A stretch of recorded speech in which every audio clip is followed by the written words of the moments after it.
J'ai l'honneur aujourd'hui de vous présenter les outils de sensibilisation et de planification qu'on a utilisés dans notre structure pour le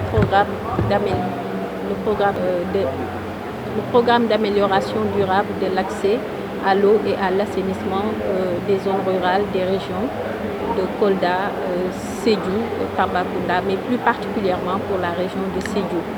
Alors, la genèse de tout ça, c'est que tout est parti par un constat sur le fait que la région de Sédhiou et pratiquement les régions de Kolda et Tambacounda manquaient de beaucoup de choses, mais surtout concernant l'accès à l'eau et à l'assainissement. Et quand les autorités se sont rendues compte de ça, ils ont voulu mettre en place un programme pour booster un peu l'accès à l'eau, mais beaucoup plus aussi à l'assainissement. Donc ce programme a été financé par l'Union européenne et également l'État du Sénégal, à travers le ministère de l'eau et de l'assainissement, mais également le ministère des Finances. Le programme, en fait, le PATZER était une sous-composante du PEPAM Union européenne. Alors, en ce qui concerne les méthodes de sensibilisation qui ont été utilisées au niveau du PATZER, il y a les activités d'ingénierie sociale qui ont consisté à particulièrement des caravanes, en ciblant des couches très particulières comme les écoles, mais également les populations dans un cadre général. Donc il s'agissait de se mettre au niveau de voitures,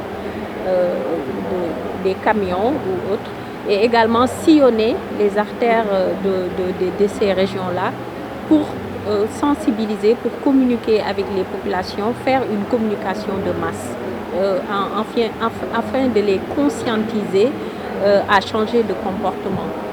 Et ce travail de conscientisation-là également a été utilisé par l'intermédiaire de l'ATPC. Alors au niveau de ce programme-là, on a utilisé l'assainissement total piloté par la communauté comme approche d'entrée pour booster les populations à prendre conscience du fait que aller déféquer à l'air libre n'était pas un bon comportement.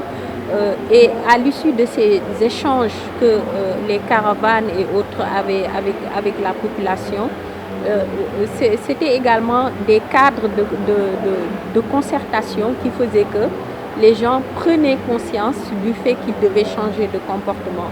Et là, on dit qu'ils étaient déclenchés. Et une fois qu'ils prennent conscience de ce changement de comportement-là, ils vont vers la demande d'ouvrage en assainissement. Il y a également les séances de communication de masse qui ont été utilisées à travers des mobilisations, faire regrouper les populations et autres pour leur parler, hormis les caravanes. Mais il y a également l'utilisation de la radio pour diffuser des messages radiophoniques. Et ça également, c'était important parce que nous ciblons des radios qui étaient très écoutées par les populations et faisaient passer des messages à ce niveau-là. Et nous avons vu que ça faisait un impact assez important parce que les gens, quand ils écoutent, ils se rendent compte de leurs problématiques et ils essayaient de changer. Mais à part cela également, il y a eu des séances comme des concours qui étaient utilisés aussi au niveau des écoles, mais en même temps avec les villages. Il y avait un concours école propre. Au niveau du concours école propre, l'idée c'était d'avoir comme cible les élèves qui sont la couche jeune de la population et qu'on s'est dit qu'il fallait dès le départ saisir cette couche jeune-là pour les conscientiser. Et comment? En faisant des concours pour quelle est l'école qui est positionnée, qui est le plus propre. Et au niveau de ces concours-là, Au final, on décernait des awards, on les appelait des awards des champions des écoles qui sont les plus propres. Et ça également, c'était une manière de communiquer avec les élèves et autres. Mais il y avait également des concours villages propres. Et ça, c'est le village qui était ciblé. Donc il fallait faire de telle sorte que les villages puissent avoir des concurrences entre eux pour dire qu'il faut que notre commune, notre communauté soit bien propre. Et à ce niveau également, il y a des prix qui étaient décernés. Voilà. Donc, disons en quelque sorte, nous avons utilisé tous ces canaux-là de communication envers les populations, de sensibilisation. Au niveau de la planification, dès le départ, au début du projet, l'ensemble des parties prenantes également ont été réunies pour faire, disons, une planification générale du projet. Et il y a eu des ateliers de démarrage, mais également des ateliers de planification opérationnelle, la mise en place de cadres de concertation.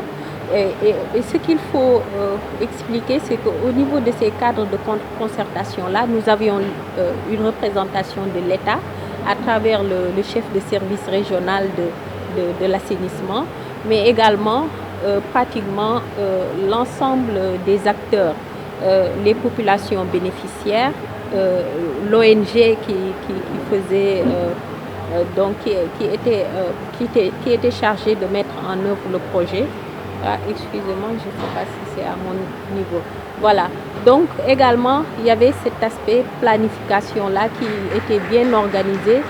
Et il y avait des missions de supervision périodiques également qui sont organisées au niveau du terrain. Une évaluation à mi-parcours où le bailleur de fonds était impliqué, une évaluation générale et tout. Alors, comme résultat au programme, nous avons une adhésion massive des acteurs dans le projet parce que nous avons même, parce que l'objectif c'était de susciter la demande en ouvrage d'assainissement puisqu'il y avait aussi un volet construction d'ouvrages. Mais nous avons même, disons, recensé une demande qui n'a même pas été honorée parce que les populations voulaient tellement accéder aux ouvrages que finalement il y a eu une demande et que les fonds du bailleur étaient finis. Il y a une demande qui est mise à l'écart puisqu'on ne pouvait pas les honorer. Donc il y avait une adhésion massive. Il y avait également une mise en place d'entités endogènes opérationnelles de gestion parce qu'il fallait penser à l'après-projet. Quand le projet est là, tout le monde adhère, mais quand le projet n'est pas là, souvent les gens risquent d'oublier. Mais avec ce programme-là, nous nous sommes rendus compte que les gens se sont regroupés eux-mêmes pour dire qu'on va prendre en charge l'après-projet. Il y a eu également l'émergence d'un authentique type de citoyen qui est conscient et responsable de l'amélioration qualitative de son hygiène et de sa santé. Donc les populations sont conscientes qu'ils doivent prendre en charge leur hygiène avant qu'il y ait des maladies liées au périfécal et autres choses. C'est eux-mêmes qui ont pris conscience de ça. Il y a également une valorisation de l'expertise locale puisque durant tout le programme, il y a eu un volet renforcement de capacité qui prenait, où les acteurs locaux étaient formés, disons, les partenaires étatiques également étaient formés et cet aspect renforcement de capacité-là a permis quand même à l'expertise locale de se valoriser pour prendre en charge leur futur sans le projet. Et un cadre scolaire, bien entendu, très assaini et propice également aux résultats de performance et l'avènement maintenant d'un type modèle qui apparaît comme soldat de son environnement, qui prend en charge son environnement sans que personne ne lui demande de le faire. Voilà. Alors, non, il reste... voilà. Il y a également une Voilà, donc pour conclure, il y a une multisectorialité qui milite pour plus d'efficacité et d'impact dans les actions. l'ancrage également institutionnel des actions de communication au niveau municipal, déconcentré, aussi au niveau du service d'assainissement de l'environnement qui étaient aussi des partenaires du programme. Et également, on a voulu une durabilité des résultats et fait de la stratégie, de toutes ces stratégies de communication qui ont été utilisées. Et j'avoue que le projet a été une très grande réussite et l'ensemble des acteurs ont eu à nous féliciter. Bon, il n'y a pas eu d'image, c'est dû au fait que les slides étaient limités à 3, mais on aurait souhaité partager avec vous des photos et autres de ce programme-là. Merci beaucoup.